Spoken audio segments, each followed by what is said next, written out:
Joseph Tshopa of DR Congo Part 4. Testimony of an ex-marine agent Part 4. This testimony is the fourth part in a series of 6. Please read the other 5 parts. This ship was coming out of the depths of the Congo River. It was so glorious and beautiful that many people collapsed on the ground due to emotion. I observed this non-earthly intelligence. This ship was above technological progress and human civilization. I was standing and watching this boat. I then saw 3 faceless demonic entities come out of the boat, like the one that had struck me with madness in the hospital. These entities did not have clothes on them. They had neither mouth, nose, eyes, nor ears. When they left the ship, they deployed a bridge reaching the riverbank. Then all the people waiting on the shore boarded the ship. After we all entered, the boat submerged deeply into the river. The boat was moving at a prodigious speed. People were emotional while observing this angelic technology.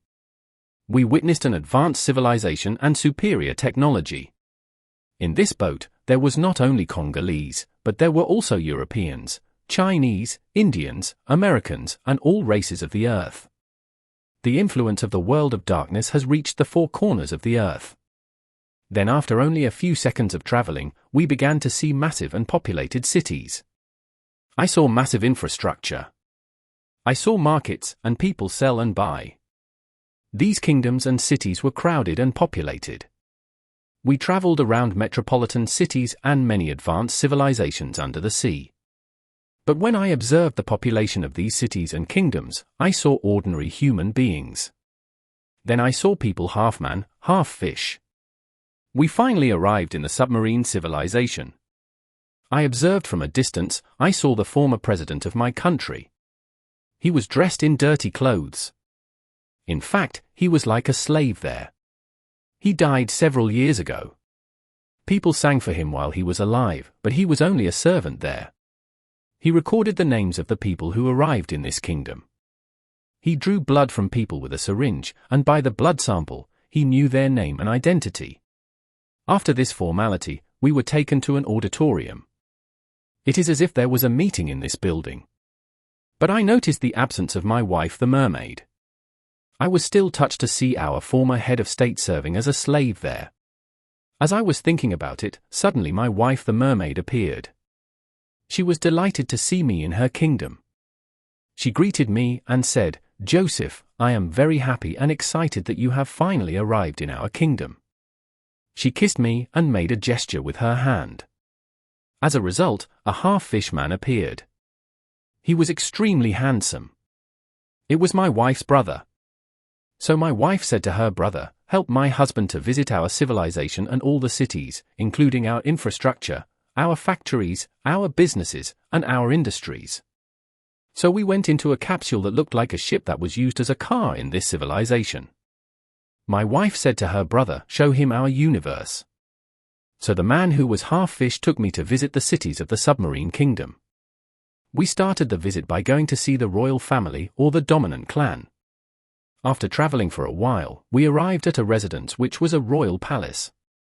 The protocol service opened the gate for us and we entered.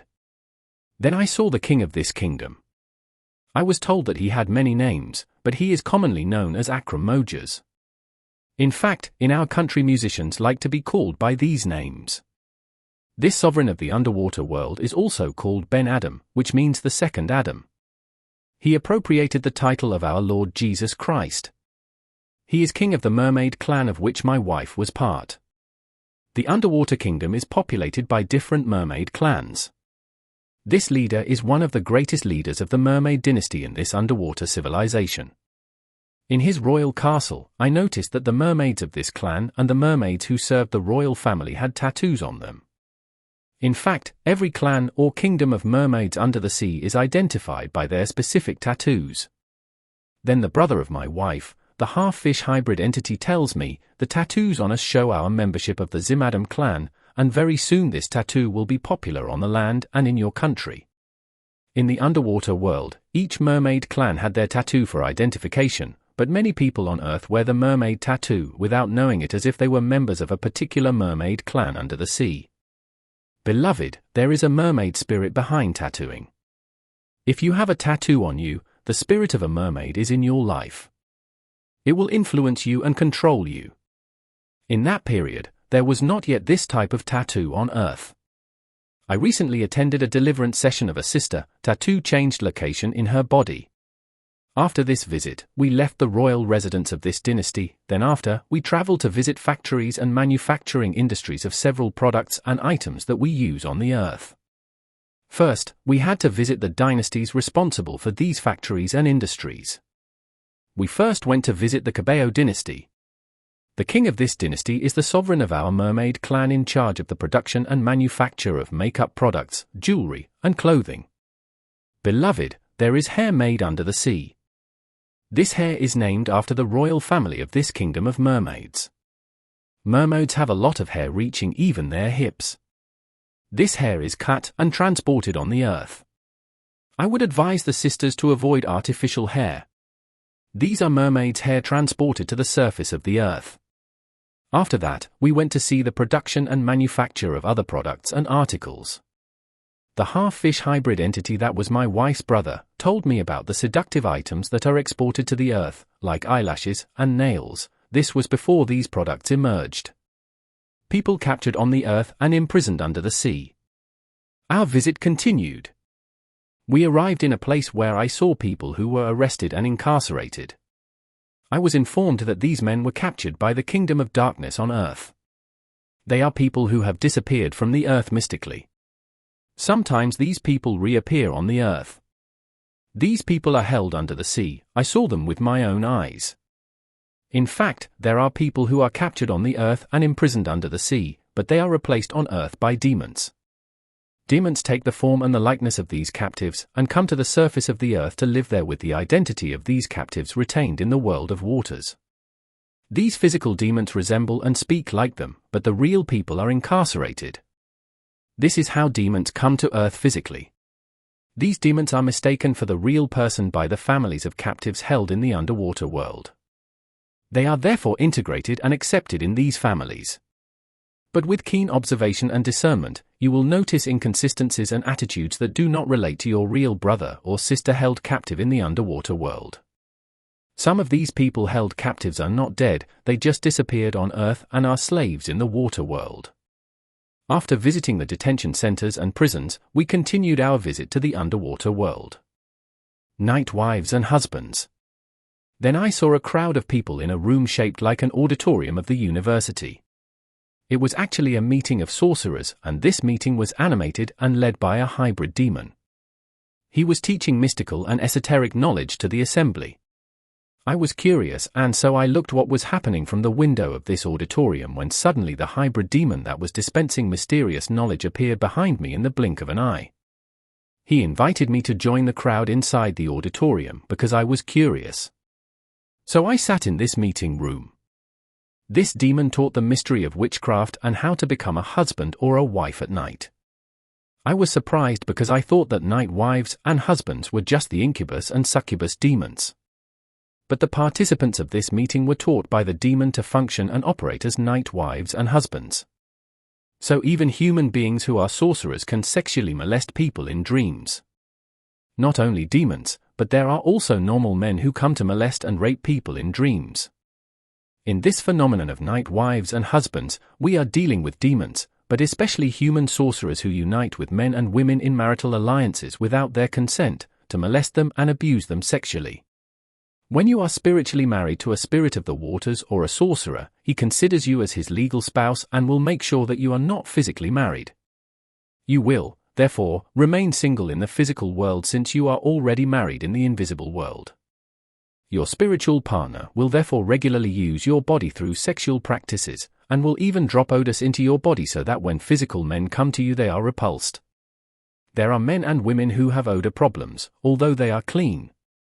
It should be noted that night wives and husbands work with the spirit of celibacy, and even if you have managed to get married, know that your night husband will not give up. In reality, getting married physically is considered by your invisible partner to be a provocation. Beloved, there are men and women who come into marriage having night wives and husbands as partners. This is a very dangerous problem since their invisible partners who are their night husband and wife will fight these marriages. This is the reason why many churches recommend that men and women go through deliverance sessions before marriage blessing. If by imprudence you marry a woman who has a night husband, you must understand that the battle between you and her night husband has just begun. What I am telling you is what I learned in the school of witchcraft in the world of waters. So be careful. If you are married to a woman who has a night husband, your wife's spiritual partner will have as a priority the destruction of your marriage, since he considers that you are married to his wife. It will start by attacking the source of your income, I mean your job, to cause financial hardship in your home. If you are working and married to a woman who has a night husband, know that your wife's invisible husband will attack your job, so that you are not able to take care of your wife whom he considers his, and also to get the woman leave you because of these financial difficulties. Just after your wedding, financial difficulties will begin, and he knows that your wife will not tolerate poverty for a long time. Many people enter marriage while having spiritual partners. The night husband will not tolerate your husband, the night wife will hate your wife and influence her to rebellion, with the ultimate goal of divorce. After attacking the job or income of your husband, the night husband will attack the sexual organ of your husband so that he no longer satisfies you in bed. The night wife will make your wife cold in bed and will attack her organs of conception, and as a result, there will be complications. There are women who are virgins, who have never known men, yet they look like women who live with men because night husbands come to molest them and play with their bodies every night. The night husband will cause your husband to be weak in bed, he will suffer from sexual impotence. The night husband will ensure that your husband suffers from premature ejaculation and has odor problems in order to keep you away from your partner. Occultism and esoteric knowledge. While I was visiting the underwater world, I was taught occultism and esoteric knowledge, which are subdivided into three. I was exposed to white magic practiced in the Western world. This magic is practiced by Western elites, royal families, nobles, aristocrats, and those who are in charge of governments, the army, the economy. You cannot become governor or president without being initiated into this form of magic. People who are introduced to this form of magic are called the Illuminati and world finance. The second form of magic is called red magic, which is based on blood and practiced in Asia. Red magic is practiced in Hinduism, Buddhism, and Islam. The third form of magic is called black magic, which is very low and is practiced in Africa. It is low because it consists of killing a person and eating his flesh. Let us talk a little bit about white magic, since the Western elites who practice it are those who are at the origin of wars in the world. In order to develop their country, they cause wars that represent a form of human sacrifice offered to fallen angels and demons. World conflicts caused by Western elites have spiritual roots, they consist of making human sacrifices. Through war, they offer human blood to the interdimensional entities that are the fallen demons and angels who feed on human flesh and blood. Human blood is offered to Lucifer through wars. The consequences associated with the practice of white magic can be noticed in global conflicts motivated by natural resources such as gold, oil, and raw materials. Countries with these precious substances will fall victim to white magic and blood will flow. Consecration and enthronement as a triton or mermaid. At some point, after living with the mermaid, she said to me, "Joseph, you need the throne, you need to be consecrated and enthroned as a triton." As you know, most of our musicians in Congo have become mermaids and newts. They have been consecrated and enthroned in the underwater world. Today, we will discover the process by which a human being becomes a mermaid or a newt. The mermaid said to me, "Joseph, my father has instructed me that you must offer 25 women in sacrifice, so that our marriage may be consummated in the underwater world, that is, you will be consecrated and enthroned as Triton." She then tells me, "There will be a lot of money on your bed that day, you will take it and use it to lure these women. We will give you enough strength to sleep with 25 women in one day. These women will die and therefore you will be enthroned and consecrated as a Triton in the marine world." Then the mermaid said to me, "Going from the fact that the name of Satan has 5 letters, you will sleep with 5 women whose name begins with the letter S, which is the first letter of the name of Satan. Then you will offer 5 other women whose name begins with the letter A, which is the second letter of the name of Satan, then 5 others whose name begins with T, which is the third letter of the name of Satan, and so on. The blood of all these women will be collected to write the name of Satan during the enthronement and consecration ceremony in the Aquarius world. Then the mermaid said to me, "You will need strength to sleep with 25 women, so I'm going to send you to our churches, I mean 3 of our churches because we have many." The mermaid sent me first to the Catholic Church. When I went there, I was received by the priest who said to me, "Welcome Joseph, I was informed by the mermaid of your arrival and I was waiting for you. This is what you need for your mission." The priest gave me a rosary, then he said to me, "This rosary will vibrate when you are around the woman who has been targeted and programmed to be sacrificed." After the Catholic Church, the mermaid sent me to the mosque. She tells me that the God Allah is the collaborator of their master Lucifer. So I went to the mosque. The imam of this mosque welcomed me warmly because he was in communication with my wife the mermaid. This imam gave me a series of Islamic prayers called dua. He instructed me to recite these prayers after sacrificing each victim in order to veil my face and avoid the vengeance of the spirits of these victims. Indeed, when an innocent man is killed, he dies with the image of the face of his executioner in his soul, and this image is kept in his memory. To prevent my image from being perceived and kept in the memory of my victims, I had to recite these Islamic prayers. When the victim knows his executioner, his soul will seek justice against the person who killed him, as was the case between Cain and Abel. Then the mermaid sent me to the third church, which is a sect called Kimbanguist. There they gave me 2 handkerchiefs, a green and a white. I had to wipe the victim's face to remove my face from her memory. After that, the mermaid said to me, "Joseph, you will start sleeping with 5 women who will be your victims, but not just any, only those who are targeted and programmed, since these women have profiles and things that connect them to us. There are people who are born into families that have spiritual problems, alliances, pacts and links that connect them to the dark world. These covenants are like open doors giving free access to the world of Satan. It is written in the book of Ezekiel 16 verses 1 to 5, "The word of the Lord came to me, Son of man, confront Jerusalem with her detestable practices and say, this is what the sovereign Lord says to Jerusalem, your ancestry and birth were in the land of the Canaanites, your father was an Amorite and your mother a Hittite. On the day you were born your cord was not cut, nor were you washed with water to make you clean, nor were you rubbed with salt or wrapped in cloths. No one looked on you with pity or had compassion enough to do any of these things for you. Rather, you were thrown out into the open field, for on the day you were born you were despised." The mermaid informed me that there are people living on the earth of which we have free access in their life because of their origin, their customs and traditions, their ancestral lineage and genealogy. Many people come from ancestral lineages linked to practices, customs, traditions, and alliances that are open doors and free access to the devil's world. Children of God must disconnect themselves from loads and spiritual heritage of their families and from family alliances. They must cut the links and connections connecting them to ancestral spirits and genetic heritage. When the day of my mission arrived, in the morning when I woke up I saw a lot of money on my bed as the mermaid had promised. I was supposed to spend that money on the same day. So I hired a taxi for the whole day so as to be able to move from one neighborhood to another in the city. Since I did not want the driver to report to the police, I sent a demon of death to kill the driver at the end of the day as soon as my mission was over. This was to avoid the police. Grace be with you all who have Jesus Christ as Master. Thank you for watching this testimony. If you were moved by this story, please take a moment to like the video, leave a comment with your thoughts, and subscribe to our channel for more impactful content.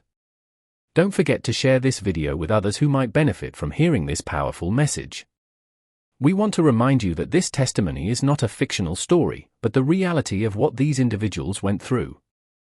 We encourage you to check these testimonies against your Bible for authenticity. May the Lord Jesus Christ enlighten your understanding and guide you in His ways. Your support helps us spread these stories to a wider audience.